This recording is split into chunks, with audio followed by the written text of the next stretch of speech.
So use it as practice. And I will say it again, be gentle with yourself. I really hope this helps. And I'm Energy Madeline. I will see you next time. Hey guys, Energy Madeline here. And I wanted to do like a part deux for something that I talked about in another video, which is the concept of hustle porn. Not my fave type, as I've said, but it's the concept that you need to constantly be super fucking busy and working yourself to the state of exhaustion to have anything worth talking about. So it's kind of like being overworked as a status symbol. And the flip side to that, of course, therefore, is feeling super guilty and awkward when you aren't working. And that's what I've been trying to work on. So like I'm getting myself used to the idea that I am doing a good job, and also had this realization that if I'm not doing a good job and someone above me isn't telling me, it's like kind of on them and not on me. So that's been liberating to like breathe through a little bit. But I keep coming back to this idea that yes, I can check all the boxes, make sure that I have everything done, but then what do I do with the time where I don't have work to do? Like there's always more to do, and I know that I want to focus on like, I don't like work-life balance because it's just one big life, but like how much of the pie chart of my life am I spending like thinking about the company, is spent thinking about the company, and how much is spent on like, you know, friends and family and my health. And like I give myself almost like a little report card situation. And when way too much is spent on work, you can always dial it back. But then especially since we're home and we don't have like a whole lot of other stuff to do to distract ourselves, I've had a lot more time just with this vacuum feeling. Like I need to fill the tank. I've been going for drives, like all this kind of stuff. And like I was so liberated when I heard recently, and fact checked it, of course, that of course, as every single thing that we do, that's a feeling of being compelled to do it. I read later that it's something that we've evolved to do. So when we're thinking about this concept of hustle porn and always needing to be busy, and when we're not busy, we feel guilty, is that on us? No. It makes good evolutionary sense to feel weird when you're not doing anything, because historically, if we lived in the middle of the wilderness, you're either always in danger, so stay vigilant. Being bored is like not an option, like laying on a log in the woods, like chilling, no. Or you should be striving for something. Like if you're not in danger, you should be preparing. So we've evolved to have this constant ebb and flow between like reactive and proactive. And that's the language that we use at work constantly. It's the language that we use at home. Like I'm always behind on the laundry. I can never get ahead on anything. I wish I could just take a day and catch up. And I'm realizing that there's no finish line in life. There's no finish line in business. There's no finish line in parenting. There's no finish line in life. It's a constant.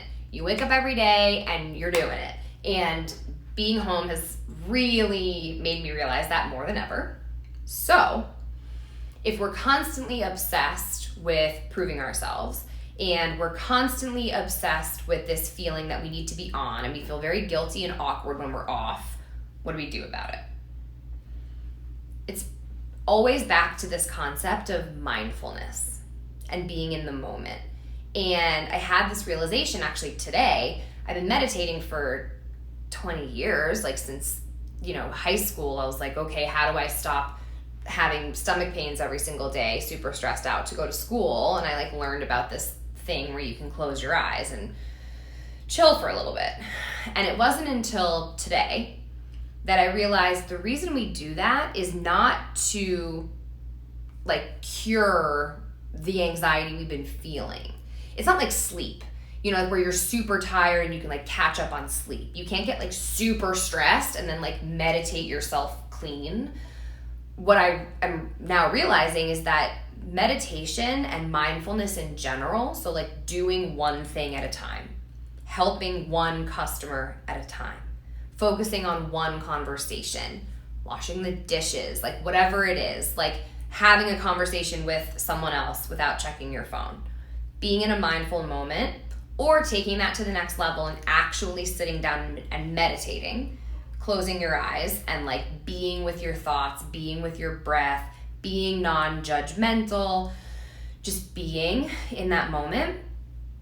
What we're doing is almost desensitizing ourselves to that feeling that I'm forgetting something. There's something I should be doing right now. Should I be working? Like, what am I forgetting? Like, there's just that constant state of like bracing yourself all fucking day. Like, we need to get through that and like schedule time to feel that way because we're gonna feel that way all the time.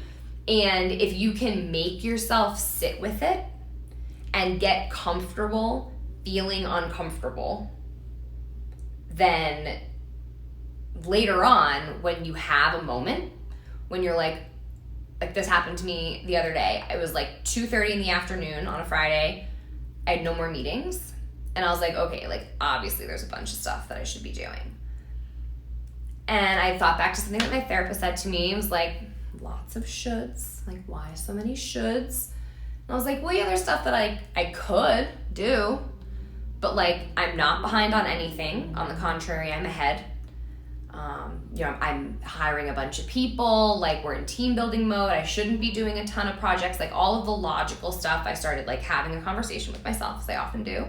And I was able to convince myself that like, I'm allowed to not be striving for like a minute. Like I'm looking out ahead of me and there is no finish line. I know that I'm going to be working for the foreseeable future. So it makes sense to rest a little bit along the way and know that the times that I feel as though I can rest, don't overthink it. Like there will be so many times when it's fucking super obvious that you cannot rest. Like you are in stress mode, you are dealing with a crisis situation. It's Wednesday at 1:15 p.m. and there's an escalation. Like the weekend's nowhere in sight. Like we all live in these moments where it's like, or like a child is sick. Like a lot of people are sick right now. Or, there's something going on in the, economy that you just cannot get out of your head. Like there are going to be moments where you can't get yourself to sit and relax. So the moments where you feel like you can and you're like doubting yourself and trying to talk yourself out of relaxing, do not. Take a breath and just know that like there's no finish line. You're not going to get a gold star for constantly trying super hard when no one's looking. Like focus on the outcome. Focus on what you produce, what you deliver, who you impact, who you are. How we act and like who we show up as every day is infinitely more important than like the minutia of what we do. Like when you tell the story of this time in your life, or you tell the story later of this super stressful situation, you're not going to go into the details. You're going to tell the sweeping like arc view of that story. And you're going to paint it how you want. You're going to paint it how you remember it, which might not even be like super close to how it actually was. So going back to this concept of hustle porn, like try not to get swept up in it. I know that it's like sexy to like show up in a meeting 10 minutes late and it's all on Zoom now, so like it's even more obvious who does this because they have to put it in the chat like, sorry I was late, escalation. And like I'm guilty of it. Like I did it relatively recently and I was like, gross, mad, like no one cares. Like just enter the meeting, like contribute, like be a fucking person. Like, why did I feel the need to brag that I was on this, like, super stressful phone call? Like, it's a badge of honor. Like, produce the result. Make it look easy. Like, have a little bit of fun. Like, decide that you're allowed to have fun. I'll leave you with this. I feel like I have gotten caught up in this myself a lot. And I've talked to other people about it where, especially since we're home, like, a lot of people aren't turning their cameras on in meetings, and like people are all grouchy and you can like only see the top of their face at the grocery store because they have their mask on, and it's like people weren't in a great mood before this, but like, you know, we were like, it's an election year, we were like, all right, like momentum, we were like feeling like we were gonna be okay. Shit has totally hit the fan, obviously, and I feel like it's cooler now than ever to like be in kind of like a salty mood. Like I hear it all the time, like, oh, like I'm good as I can be, you know, like, well, given the current situation, like what are you gonna do? And it's like, this is my fucking life. I'm responsible, and like I'm not gonna feel shitty when there's nothing actually tangible for me to feel shitty about. I'm gonna save feeling shitty for when something really bad happens. And I'm talking like really bad. Like my car not starting the other day, like we bought a portable jumper, and like now I know how to do that, and I feel super cute like doing it. I'm like, fuck yeah, like nothing can stop me, you know? Like I talked about this in another video, like good luck, bad luck, who knows? Zoom out, move forward, and know again, there's no actual finish line. So when you feel like you can take a rest, take a rest. Try to be comfortable with that uncomfortable feeling that you're forgetting something. Because you're probably not. Like, you probably have it. We're so vigilant. We have like a million to-do lists and apps and reminders and calendars and like everything. Like, you don't need to be bracing yourself for life. Like, actually right now, release your shoulders from your ears. Try to like smile. Your brain doesn't know if you're smiling because you're happy or if you're happy because you're smiling. It's just this like chicken or egg game. So use that to your advantage. Like I do this when I get really frustrated. I like taking packaging apart or like anything that's like annoying the shit out of me, like the bread tie. Even like putting on makeup, like whenever you feel yourself getting tense, trying to get the kid in the fucking car seat, like I see this in the grocery store and I just try to like send the juju, like release your shoulders, release your jaw, you're probably tensed. I push my tongue to the roof of my mouth when I'm stressed out, just be conscious of that. Give yourself a little smile. And just know that like there's no finish line. We're all in this together. Only the right thing is happening. Like let things unfold as they are meant to unfold. There's a lot that you can't know right now because you haven't gotten to that point in time. There are a lot of problems that you think you have today that have already been solved. You just need more time to pass. So be gentle with yourself. Learn to rest and not to quit. One of my favorite stories, I know I just said I'd leave you with this, but like really, I'll leave you with this. One of my really good friends at work, she's so impressive, like above and beyond what she does at work. Like she's an amazing wife, she's an amazing friend. She's also a marathon runner. And I would take advice from her anyway, but anything that has to do with this, you know, amazing athletic achievement, I'm like all ears. She told me an incredible story that I've been able to really come back to and extrapolate to my life. It's a great metaphor. So again, she runs marathons, super impressive. Most marathon runners that are like normies, like not like the professional people, like you gotta take some breaks. So they walk like every once in a while, like do their little power walk, like there's water breaks along the way. But mostly you just like try to run your face off. Like I think there's some rules of thumb, like don't take a break until mile 11, or like once you get to mile X, like you feel like you're done. Lots of stuff like that. But the important thing here is that this woman would try to run as far and as fast as she could until she couldn't run anymore, and then she would take a break. And then when she felt like she'd had a long enough break and she really needed to get back to it, she would start running again. And she was on and off, finishing marathons, like extremely impressive, but still needed to take breaks and like wanted to, how do you say it, shave minutes off her time. So she was like training, working on it, all physical. She had what I would consider to be a breakthrough moment where she realized, I'm not going to be able to run this marathon all the way through. Like, that's not an option on the table for how I go faster and like get a better time. Just like push through. Like, I'm a human, I have limitations. Step one, huge. Overcame that hurdle and then said, okay, operating under the assumption that I am not a robot and I cannot just like power through and work for 21 miles or work 24 hours a day like we often think. What should I do? What's my plan? So her plan became to walk all of her water breaks. So like there are strategic water breaks throughout marathons apparently.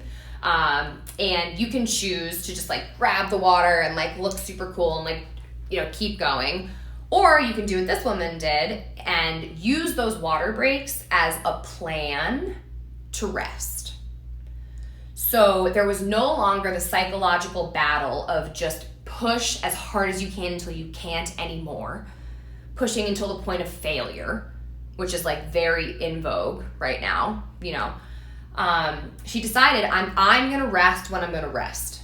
And then when that rest period is over, when I'm done with my water, I'm gonna start running again. And it's not, again, a battle in my mind of, am I ready? Should I go for it? It's just, okay, that was my rest period. That was awesome. I'm back to it. I already have the next rest period in my mind. I know how long I need to get there. You know, this was a breakthrough for me working out. It was like, just push yourself till the end of the song. You can take a break at the end of the song. Like, just keep going. Your brain always wants to quit before your body is ready. It's meant to do that. It's there to protect us. We talked about how we're evolved to be uncomfortable doing nothing. Like, we're also uncomfortable pushing ourselves too hard. So your brain's gonna try to protect you, and you can overcome it with strategic planning. So in this story, there is a finish line after 21 miles and planned rests. Moral of the story, I'm sure you're all wondering, shaved 30 minutes off of her marathon time. Being strategic about her rest, admitting that she needed it, not even admitting, but I'm sure at the time it felt like she was almost like admitting defeat, like, okay, I'm gonna have to rest now. But really it's just like raising your hand and being like, I'm flesh and blood. Like, I'm a human. I can't answer emails at like 9:30 on a Saturday because I'm gonna have a mental breakdown. Thanks. Just be gentle with yourselves. I say this all the time. And this culture of hustle porn, this culture of, as the amazing Brene Brown put it, anxiety as a lifestyle. Like, I'm personally over it. This is my life and I'm responsible for how I live it. How we spend our days is how we live our lives. And I very much am in the mood to like just have a little bit more fun and plan my rest. I'm focusing on learning how to rest, not to quit. Just because you need to stop and take a breath doesn't mean you're giving up. Like, you don't need to push yourself until you need to take a sick day when you're not sick. Like, I've missed a lot of Mondays. I'm not always sick. You know what I mean? I just can't, I can't fucking do it. So learn to rest, not to quit. And as my dear friend taught me, slow is fast. Plan, execute, look back, iterate, optimize. And this is not just for business, this is also for life. Just take a breath, see what's working. And your homework is gonna be to like actually try meditating. Like, not to sit there and do nothing. Like, it's not going to cure you and make you feel better. Like, yeah, I just meditate for 20 minutes. I felt so much better after. What makes you feel better is the breakthrough moment where you're so fucking uncomfortable physically, mentally, emotionally in that moment, but you don't get up and say, fuck it. You power through. You live with that uncomfortable feeling of, this is stupid, I'm stupid, or I'm forgetting something, I should be doing something else right now, this is embarrassing. Like, all these fucking stupid ass feelings that we think all the time, mostly negative, live with them. The point of meditation and mindfulness is not to not have these, it's to live with them and press forward. One of my favorite quotes ever is, courage is not the lack of fear, it's being fearful and doing it anyway. So, like, I'm always scared, but I always rise. So slow is fast, learn to rest, not to quit. Only the right thing is happening. Be gentle with yourselves. And I really hope this helps. If it does, make sure that you subscribe. And I learned this as well. Turn the alerts on your phone if you want. And that way, every time I make something, it'll be like I'm sending it to you personally, because I really, really want you to feel great and be happy. So again, I hope this helps. I am Energy Madeline, and I will see you next time.